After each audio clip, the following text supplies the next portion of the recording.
Prabowo Subianto membentuk kabinet besar. Untuk apa? Saya Anton Septian dan inilah opini Tempo.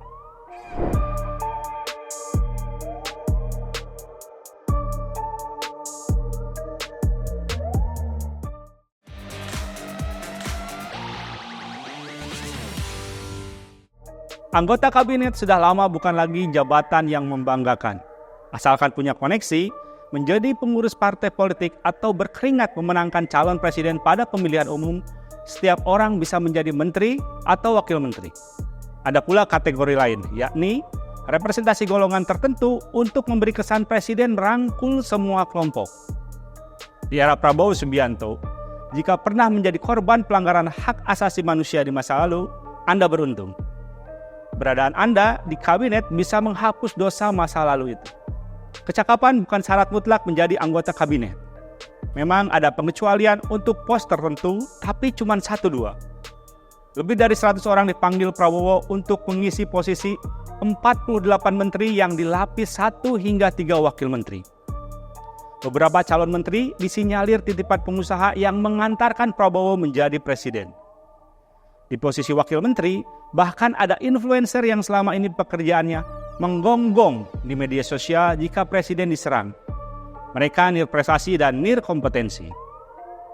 Kabinet Zakon yang digembar-gemborkan Prabowo hanyalah omong kosong. Karena dipilih tanpa kecakapan, para pembantu presiden mafhum bahwa mereka dapat dicopot kapan saja, misalnya karena lanskap politik berubah. Karena itu, agar bertahan, mereka akan melakukan segala cara, kasak-kusuk, injak, dan sikut. Sementara belum diganti, mereka akan berupaya mencari untung termasuk dengan cara tak patut. Kerja dan kinerja bukan sesuatu yang utama. Sadar suatu saat bakal dicopot, mereka cukup berpura-pura bekerja. Berkeliling daerah, melongok gorong-gorong macet, nyemplung ke sawah lalu difoto bersama petani cukup untuk membuat mereka seolah-olah bekerja. Apalagi zaman sekarang kinerja dapat diukur dengan survei kepuasan publik. Makin dipersepsikan oleh publik bahwa mereka terengginas, makin percaya diri mereka untuk melobi kiri kanan agar tak direshuffle. Padahal, tanpa transparansi atas penyandang dana jajak pendapat, tiap survei selalu layak dipersoalkan akurasinya. Penambahan pos jabatan dan perubahan nomenklatur kabinet merupakan kerepotan lain yang akan dihadapi Prabowo.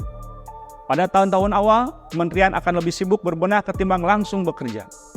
Pemisahan kementerian atau pembentukan kementerian baru membutuhkan waktu untuk konsolidasi. Perubahan struktur organisasi menuntut perubahan alokasi budget dan tanggung jawab. Pada akhirnya, keputusan Prabowo membentuk kabinet berpostur besar yang diisi oleh orang-orang yang miskin kompetensi akan berakibat pada pencapaian program.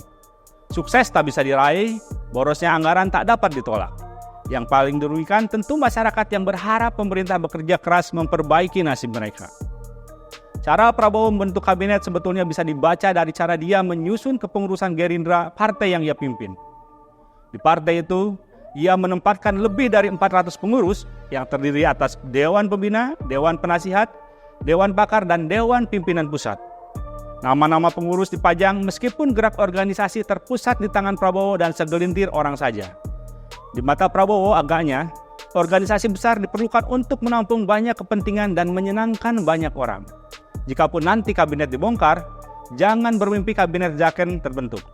Perubahan konstelasi politik hanya akan memunculkan anggota kabinet yang kurang lebih sama. Kecemasan akan ketidakstabilan pemerintah jika partai dan pendukung diabaikan bakal melahirkan kabinet baru yang sama lemahnya. Sampai di sini, Prabowo akan terkurung dalam pusaran kepentingan dengan publik yang menjadi korban. Simak opini dan liputan selengkapnya hanya di majalah.tempo.co.